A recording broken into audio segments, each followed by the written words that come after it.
Hola YouTube, soy ¿Qué pasa Tron? Y estás viendo mi nueva sección llamada Opinando sobre. No. Bien, el tema de hoy será opinando sobre Sonic Lost Worlds. Los vídeos son de higiene. Bueno, por lo que podemos ver en la versión de Wii U tenemos gráficos alta definición, aunque eso no es lo que más me importa, ya que para mí los gráficos son, como decirlo, superfluos, pero bueno, también me viene bien disfrutar de ellos, ¿no? Bueno, una cosa que destaca mucho es que esta nueva entrega de Sonic han quitado el turbo y han puesto los pintas de nuevo. A mí me gustaba más el turbo, pero si no, bueno, los pintas está bien, hay que aguantarse. Además, el ataque teledirigido sigue y eso me gusta mucho. La música que tiene el primer nivel llamado Windy Hill es muy buena. Es como Raftaron de Sonic Unleashed. Parece que se han currado esta demo de la Wii U, porque nada más verlo me han entrado ganas de comprarme una. Parece también que han puesto más exploración 3D y menos 2D. Eso está bien, porque a mí Sonic moderno en 2D me aburre un poquito. También tenemos las nuevas habilidades, como ir corriendo por las paredes mientras saltas. Antes era sin saltar, pero ahora es saltando, ¿vale? ¿Hay algún problema? No, ven. Eso era sin saltar. Hacías el turbo y ya estaba, pero aquí necesitas saltar si no te caes. Por lo que he visto en la demo, no estoy seguro. Bueno, la Wii U la demo de la Wii U tiene un contador de tiempo que va disminuyendo, pero eso ya no es de mi agrado. A mí me gusta que tengamos nuestro tiempo, sin limitaciones ni preocupaciones de que se nos va a acabar. Bueno, otra cosa es que han vuelto los Wisp de Sonic Colors, ¿sabéis, no? Los alienígenas que dan poderes, ya podéis verlo en mi gameplay. Publicidad, no. Wisp como el Wisp 100. El 100, el que hace laser y tira como un láser verde. Ya da igual. Los paneles han cambiado, ¿sabéis lo que son, no? Eso que te da un impulso cuando lo pisas. ¿Sí? Bueno, pues ha cambiado de diseño. Ahora son como los de Sonic clásico, pero con el mismo sonido. La verdad es que se me hace un poco extraño. Otro detalle es que cuando te cargas a un enemigo salen los animales de dentro, como en Sonic 1, Sonic 2, etc. Por último, de esta versión parece que no hay rangos, como en Sonic Generations. Eso tampoco me gusta. Recordáis lo que son los rangos, ¿verdad? Lo que puntúa cómo has hecho el nivel, como en Sonic Colors, que la S es mejor y la D es una mierda. Bueno, ahora hablemos de la versión 3DS, que es mi favorita. Vale, en mi opinión es mucho mejor, pero cada uno a su gusto, ¿vale? No me llenéis de negativos ni nada. Cuando coges los zapatos de velocidad suena la canción instrumental de Sonic Heroes, pero en instrumental. ¿Os suena? Pues esa es la canción. Para mí se ha hecho un buen detalle recordándonos los buenos tiempos. Y no digo que los de ahora sean malos, también me encanta Sonic moderno. Parece que ha habido un cambio con los anillos naranjas que te lanzan hacia un lado, ¿sabéis los que digo, no? Los que, por ejemplo, estás cayendo en el aire y hay un anillo en el suelo que te lanza para arriba, y otro que está flotando en el aire también y que tú estás yendo para adelante y hace que vayas para adelante. Bueno, da igual, ya lo veréis en el vídeo. Bueno, pues el cambio es que aquí son muy grandes y tienen poca distancia. Bueno, aquí también hay Wisp en el que está en la versión de demo del Nintendo 3DS es nuevo. Qué guay, ¿no? Había uno muy parecido a la versión de la Nintendo DS de Sonic Colors, pero a mí me parece este muy distinto. Bueno, la verdad es que casi todo lo dije en la Wii U, pero en fin, hay que aguantarse. En verdad son muy parecidas las versiones, pero me gusta más la 3DS. Es que es muy buena, por el amor de Dios. Ay, sí, por último no. En esta versión parece que sí están los rangos. Ya sabéis, lo que puntúa el nivel.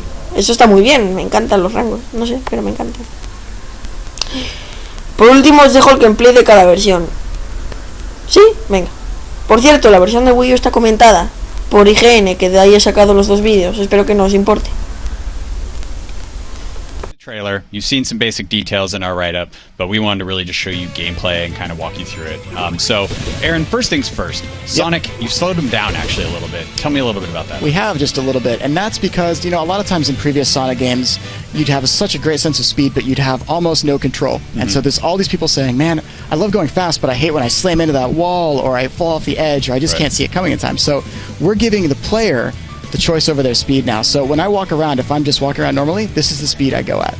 And that's the walk speed. Now, if I hold down the right trigger, then I move into run speed, and that's when we can go a lot faster. And finally, if you're like a Sonic fan, if you really know the level, you hold down the left trigger, and that takes you into spin dash, which is a nice returning iconic move, and we blaze through the level at that speed. Nice. So I mean, as you're blasting through this and kind of taking out all the enemies, the gameplay, I mean, you know, when we saw Generations was old school 2D level, and then that same idea but in modern 3D. You guys are actually mixing it up a bit and doing both basically at the same time in the same level, is that right? That's right. And in fact, in this level I can go essentially underneath the level, and this is a completely different path. So in this first part right here, there are 4 different ways that I can go.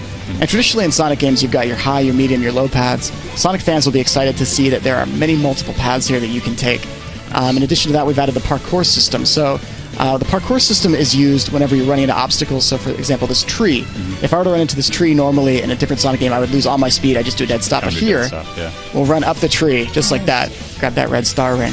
So that's a really nice new feature. That's pretty cool. So I mean, and the idea is that, I mean, some fans will go, oh man, I don't want the game to play for my, you know, play it for me. So how do I determine when I'm parkouring, when I'm not parkouring? Like, how much of that is automated and how much of it is actually like skill based? Yeah, that's entirely up to you. So if you're walking at normal speed, you won't do the parkour. If you hold down the run button, you will. So that's totally up to the player. And you're not going to like scale up like giant hillsides, right? I mean, there's still like, I mean, it helps you overcome smaller obstacles so that you don't lose momentum, but you're still like doing platforming and basic maneuvering and that sort of stuff. Yeah, it's not an easy win. He's not going to jump over this or anything crazy like that. With the parkour. Yeah. Gotcha.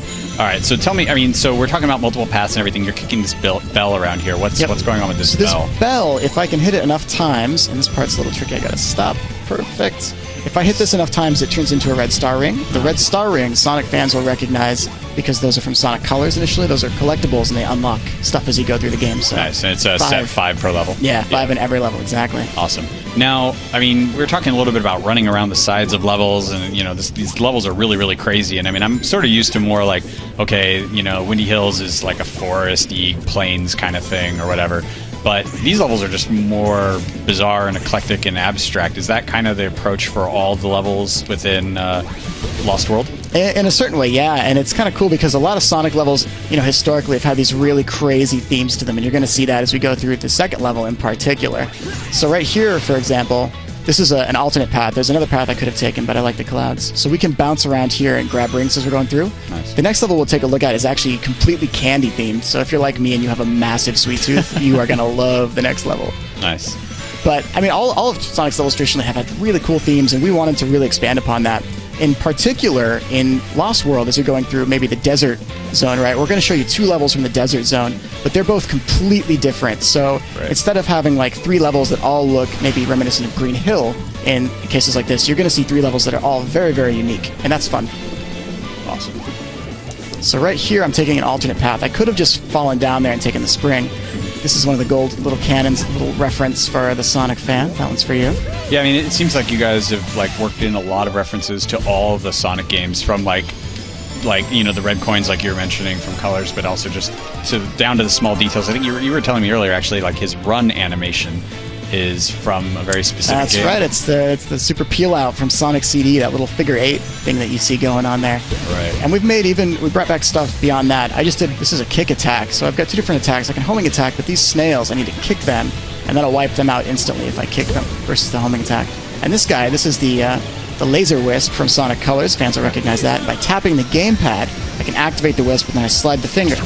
Just like that, and I can use the wisp. Yep, exactly. Yeah, I mean, that's actually a great point that you bring up. It's just that, I mean, so this is obviously exclusive to Nintendo platforms, so fans will see it on Wii U, which is obviously what you're seeing here, as well as 3DS, which you'll be able to see footage of on IGN at the same time. So when you're done watching this, go watch the 3DS footage. But So, I mean, in terms of the gamepad, oh, actually, we're about to finish this stage here. So the gamepad is used primarily to activate your color powers, and then and you not only select them and activate them, but execute them. That's right. So